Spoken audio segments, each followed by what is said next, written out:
ओम शांति। Good morning.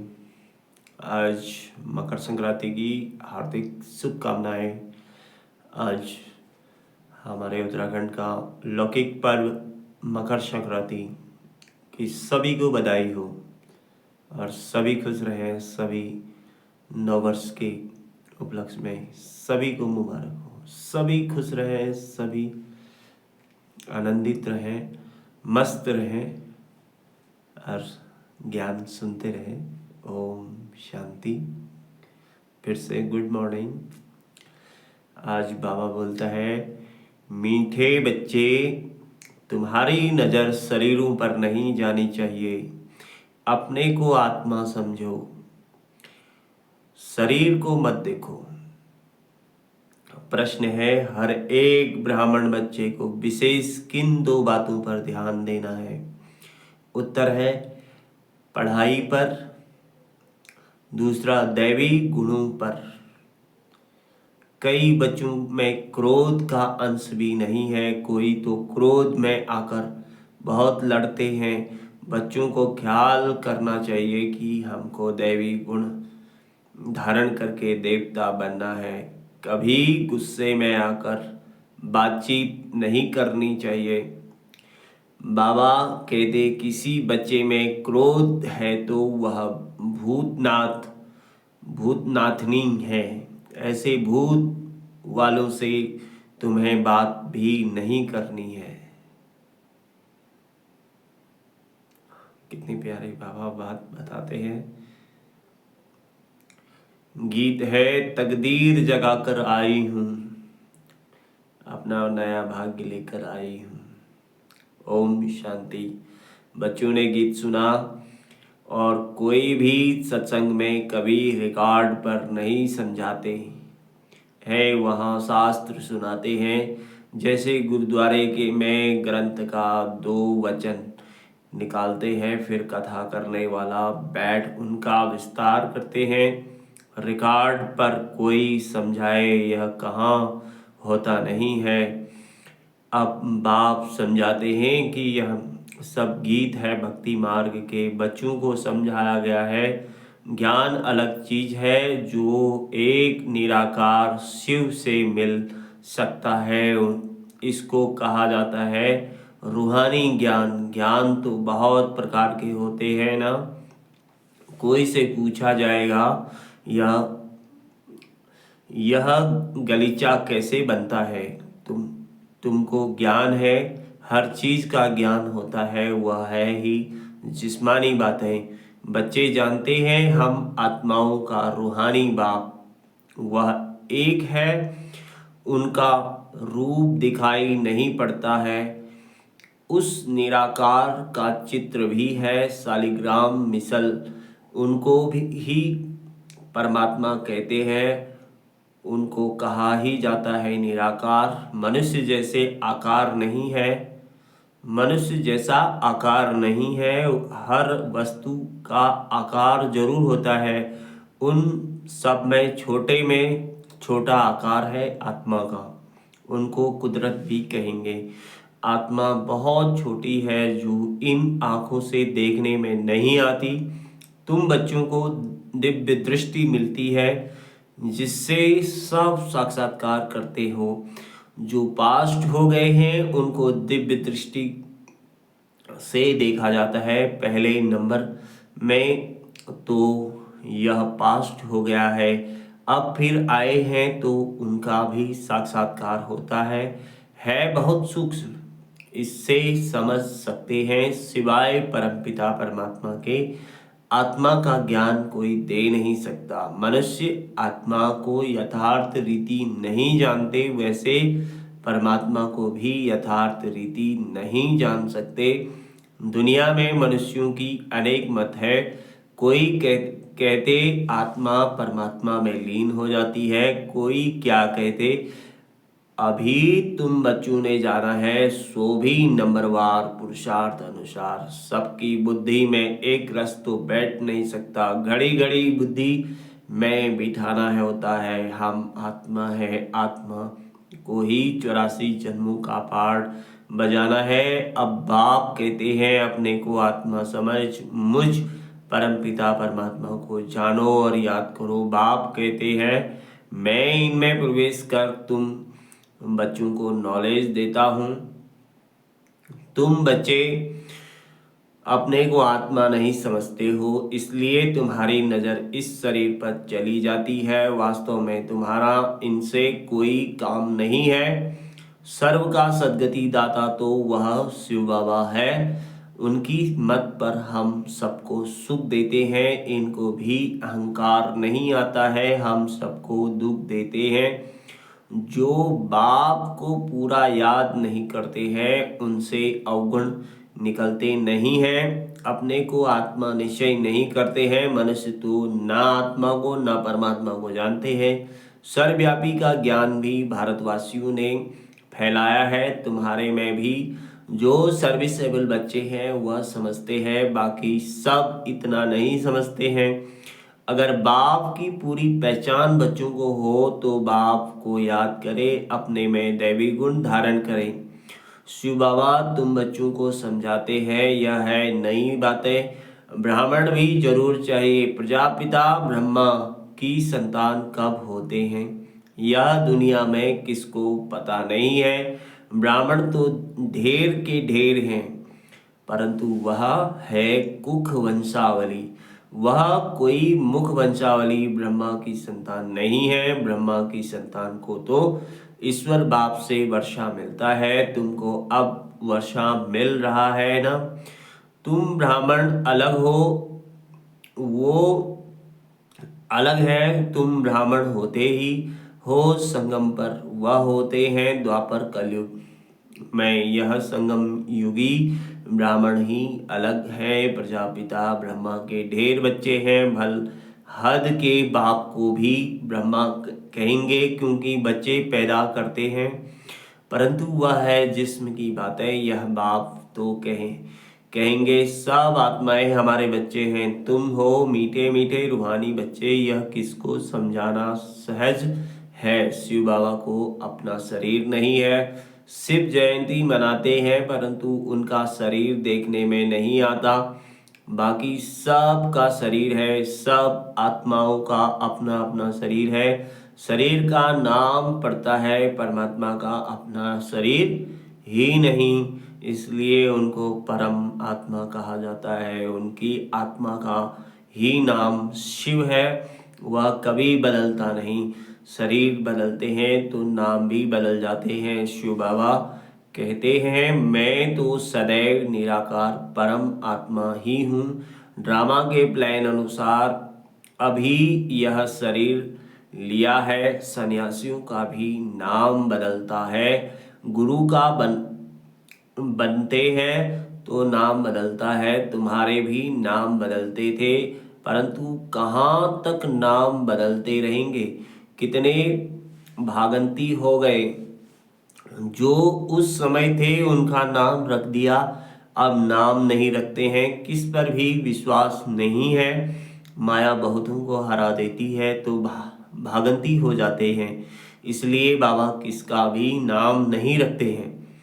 किसका रखें किसका न रखें वह भी ठीक नहीं। कहते तो सब हैं बाबा हम आपके हो चुके हैं, परंतु यथार्थ रीति हमारे होते थोड़े ही है। बहुत हैं जो वारिस बनने के राज को भी नहीं जानते हैं। बाबा के पास मिलने आते हैं, परंतु वारिस नहीं हैं। विजय माला में नहीं आ सकते। कोई अच्छे अच्छे बच्चे समझते हैं हम तो वारिस हैं, परंतु बाबा समझते हैं यह वारिस है नहीं। वारिस बनने के लिए भगवान को अपना वारिस बनना पड़े। यह राज समझाना भी मुश्किल है। बाबा समझाते हैं वारिस किसको कहा जाता है। भगवान को कोई वारिस बनाए तो मिल्कियत देनी पड़े, तो बाप फिर वारिस बनाए मिल्कियत तो सिवाय गरीबों के कोई साहूकार दे न सके। माला कितनी थोड़ी की बनती है यह भी कोई बाबा से पूछे तो बाबा बता सकते हैं। तुम वारिस बनने के हकदार हो व नहीं। यह बाबा भी बता सकते हैं, यह कॉमन बात है समझने की। वारिस बनने में भी बहुत अकल चाहिए। देखते हैं लक्ष्मी नारायण विश्व के मालिक थे, परंतु वह मालिकपना कैसे लिया यह कोई नहीं जानते। अभी तुम्हारी एम ऑब्जेक्ट तो सामने है, तुमको यह बनना है। बच्चे भी कहते हैं हम तो सूर्यवंशी लक्ष्मी नारायण बनेंगे, न कि चंद्रवंशी। राम सीता, राम सीता की भी शास्त्रों में निंदा की हुई है। लक्ष्मी नारायण बनेंगे, न कि चंद्रवंशी राम सीता। राम सीता की भी शास्त्रों में निंदा की है, लक्ष्मी नारायण की कभी निंदा नहीं सुनेंगे। शिव बाबा की श्री कृष्ण की भी निंदा है। बाप कहते हैं मैं तुम बच्चों को इतना ऊंच से ऊंच बनाता हूँ, मेरे से भी बच्चे तीखे चले जाते हैं। लक्ष्मी नारायण का भी कोई निंदा नहीं करेंगे। भल श्री कृष्ण की आत्मा तो वही है, परंतु न जानने कारण निंदा कर दी है। लक्ष्मी नारायण का मंदिर भी बड़ा खुशी से बनाते हैं। वास्तव में बनाना चाहिए राधे कृष्ण का, क्योंकि वह सतो प्रधान है। यह उन्हों की युवा अवस्था है, तो उनको सतो कहेंगे। वह छोटे हैं इसलिए सतो प्रधान कहेंगे। छोटा बच्चा महात्मा समान होता है। जैसे छोटे बच्चों को विकार आदि का पता नहीं रहता, वैसे वहाँ बड़ों का भी पता नहीं रहता कि विकार क्या चीज़ है। यह पांच भूत वहाँ होते ही नहीं, विकारों का जैसे कि पता ही नहीं है। इस समय है ही रात, काम की चेष्टा भी रात को ही होती है। देवताएं हैं दिन में तो काम की चेष्टा होती नहीं, विकार कोई होते नहीं। अभी रात में सब विकारी हैं, तुम जानते हो दिन होते ही हमारे सब विकार चले जाएंगे। पता नहीं रहता है कि विकार क्या चीज़ है। यह रावण के विकारी गुण है। यह है विशेष वर्ल्ड। वॉइसलेस वर्ल्ड में विकार की कोई बात नहीं होती। उनको कहा ही जाता है ईश्वर राज, अभी है आसुरी राज। यह कोई नहीं जानते, तुम सब कुछ जानते हो। नंबरवार पुरुषार्थ अनुसार ढेर बच्चे हैं, कोई भी मनुष्य समझ नहीं सकते कि यह सब बीके किसके बच्चे हैं। सब याद करते हैं शिव बाबा को, ब्रह्मा को भी नहीं। यह खुद कहते हैं शिव बाबा को याद करो, याद करो जिससे विकर्म विनाश होंगे, और कोई को भी याद करने से विकर्म विनाश नहीं होंगे। गीता में भी कहा है मामेकम याद करो। श्री कृष्ण तो कह न सके, वर्षा मिलता ही है निराकार बाप से। अपने को जब आत्मा समझे तब निराकार बाप को याद करे। मैं आत्मा हूँ, पहले यह पक्का निश्चय करना पड़े। मेरा बाप परमात्मा है, यह कहते हैं मुझे याद करो तो मैं तुमको वर्षा दूंगा। मैं सबको सुख देने वाला हूँ। मैं सभी आत्माओं को शांति धाम ले जाता हूँ। जिन्होंने कल्प पहले बाप से वर्षा लिया होगा वही आकर वर्षा लेंगे, ब्राह्मण बनेंगे। ब्राह्मणों में भी कुछ बच्चे पक्के हैं, मातेले भी बनेंगे, सौतेले भी बनेंगे। हम निराकार शिव बाबा की वंशावली है, जानते हैं बिरादरी कैसे बढ़ती है। अभी ब्राह्मण बनने के बाद हमको वापिस जाना है। सब आत्माएं शरीर छोड़ वापिस जानी है। पांडव और कौरव दोनों को शरीर छोड़ना है। तुम यह ज्ञान के संस्कार ले जाते हो, फिर उस अनुसार प्रारब्ध मिलती है। वह भी ड्रामा में नूंद है। फिर ज्ञान का पाठ खत्म हो जाता है। तुमको 84 जन्मों के बाद फिर ज्ञान मिला है। फिर यह ज्ञान प्राय लोप हो जाता है। तुम प्रारब्ध भोगते हो। वहाँ और कोई धर्म वालों के चित्र आदि नहीं रहते। तुम्हारे भक्ति मार्ग में चित्र रहते हैं। सतयुग में किसका चित्र आदि नहीं रहता। तुम्हारे चित्र ऑलराउंड भक्ति मार्ग में रहते हैं। तुम्हारे राज्य में और कोई का चित्र नहीं है, सिर्फ देवी देवता ही रहते हैं। इससे ही समझते हैं आदि सनातन देवी देवता ही है। पीछे सृष्टि बढ़ती जाती है। तुम बच्चों को यह ज्ञान सिमरण कर अतीन्द्रिय सुख में रहना है। बहुत पॉइंट्स हैं, परंतु बाबा समझ समझ समझाते हैं माया घड़ी घड़ी बुला देती है। तो यह याद रहना चाहिए कि शिव बाबा हमको पढ़ा रहे हैं, वह है ऊंच ते ऊंच। हमको अब वापस घर जाना है। कितनी सहज बातें हैं, सारा मदार है याद पर। हमको देवता बनना है। दैवी गुण की धारणा करने में 5 विकार है। भूत, काम का भूत, क्रोध का भूत, देह अभिमान का भूत भी होता है। हाँ, कोई में जास्ती भूत होते हैं, कोई में कम। तुम ब्राह्मण बच्चों को पता है यह 5 बड़े भूत हैं। नंबर 1 है काम का भूत, सेकंड नंबर है क्रोध का भूत। कोई रफ डफ बोलता है तो बाप कहते हैं यह क्रोधी है। यह भूत निकल जाना चाहिए, परंतु भूत निकलना बड़ा मुश्किल है। क्रोध एक को दुख देता है। मोह में बहुतों को दुख नहीं होता होगा। जिसको मोह है उनको ही दुख होगा। इसलिए बाप समझाते हैं इन भूतों को भगाओ।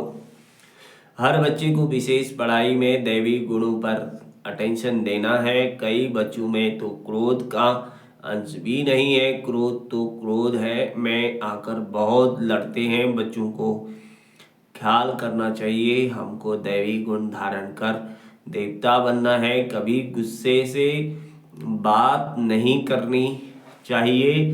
कोई गुस्सा करता है तो समझो इसमें क्रोध का भूत है। वह जैसे भूतनाथ भूतनाथनी बन जाते हैं, ऐसे भूत वालों से कभी बात नहीं करनी चाहिए। एक ने क्रोध में आकर बात की, फिर दूसरे में भी भूत आ गया तो भूत आपस में लड़ पड़ेंगे। भूतनाथनी अक्सर बड़ा छींची है। भूत की प्रवेशता नहीं हो जाए इसलिए मनुष्य निरा का किनारा करते हैं। भूत के सामने खड़ा भी नहीं होना चाहिए, नहीं तो प्रवेशता हो जाएगी। बाप आकर आसुरी गुण निकाल दैवी गुण धारण कराते हैं। बाप कहते हैं मैं आया हूँ दैवी गुण धारण कराए देवता बनाने। बच्चे जानते हैं हम दैवी गुण धारण कर रहे हैं। देवताओं के चित्र भी सामने हैं। बाबा ने समझाया है क्रोध वाले से एकदम किनारा कर लो। अपने को बचाने की युक्ति चाहिए। हमारे में क्रोध ना आ जाए, नहीं तो 100 गुना पाप पड़ जाएगा। कितना अच्छी समझानी बाप बच्चों को देते हैं, बच्चे भी समझाते हैं। बाबा हू बहू कल पहले मुआफिक समझाते हैं। नंबर वार पुरुषार्थ अनुसार समझते ही रहेंगे। अपने ऊपर भी रहम करना है, दूसरे पर भी रहम करना है। कोई अपने पर रहम नहीं करते, दूसरे पर कहते हैं तो वह ऊंच चढ़ जाते हैं, खुद रह जाते हैं। खुद विकारों पर जीत पहनते नहीं, दूसरे को समझाते हैं वह जीत पहन लेते हैं। ऐसे भी वंडर होता है। अच्छा, मीठे मीठे सिकिलदे बच्चों प्रति माता पिता बाप दादा का याद प्यार। Good morning. रूहानी बाप की रूहानी बच्चों को नमस्ते। हम रूहानी बच्चों की रूहानी माता पिता बाप दादा को याद प्यार, गुड मॉर्निंग और नमस्ते। धारणा के लिए मुख्य सार है ज्ञान का सिमरन कर अतीन्द्रिय सुख में रहना है। किसी भी रब डब बातचीत नहीं करनी है। कोई गुस्से से बात करे तो उससे किनारा कर लेना चाहिए। भगवान का वारिस बनने के लिए पहले उन्हें अपना वारिस बनाना है। समझदार बन अपना सब बाप हवाले कर ममत्व मिटा देना है। अपने ऊपर आप ही रहम करना है। वरदान है साक्षी हो ऊंची स्टेज द्वारा सर्वात्माओं को साकार देने वाले बाप समान अव्यक्त फरिश्ता भव। चलते फिरते सदैव अपने को निराकारी आत्मा और कर्म करते अव्यक्त फरिश्ता समझो तो सदा खुशी में ऊपर उड़ते रहेंगे। फरिश्ता अर्थात ऊंची स्टेज पर रहने वाला। इस देह की दुनिया में कुछ भी होता रहे लेकिन साक्षी हो, सब पाठ देखते रहो और सकाश देते रहो। सीट से उतरकर सकाश नहीं दी जाती। ऊंची स्टेज पर स्थित होकर वृत्ति दृष्टि से सहयोग की, कल्याण की सकाश दो मिक्स होकर नहीं, तब किसी भी प्रकार के वातावरण से सेफ रहे बाप समान अव्यक्त फरिश्ता भव के वरदानी बनेंगे। स्लोगन है, याद बल द्वारा दुख को मैं और अशांति को शांति में परिवर्तन करो। ओम शांति। आज अपनी शक्तिशाली मनसा द्वारा सकाश देने की सेवा करो। अभी शुभ भावना, श्रेष्ठ कामना, श्रेष्ठ वृत्ति, श्रेष्ठ वाइब्रेशन द्वारा किसी भी स्थान पर रहते हुए मनसा द्वारा अनेक आत्माओं की सेवा कर सकते हो। इसकी विधि है लाइट हाउस, माइट हाउस बनना। इसमें स्थूल साधन, चांस व समय की प्रारंभ नहीं है, सिर्फ लाइट माइट से संपन्न बनने की आवश्यकता है। ओम शांति। Good morning. Thank you Shiv Baba.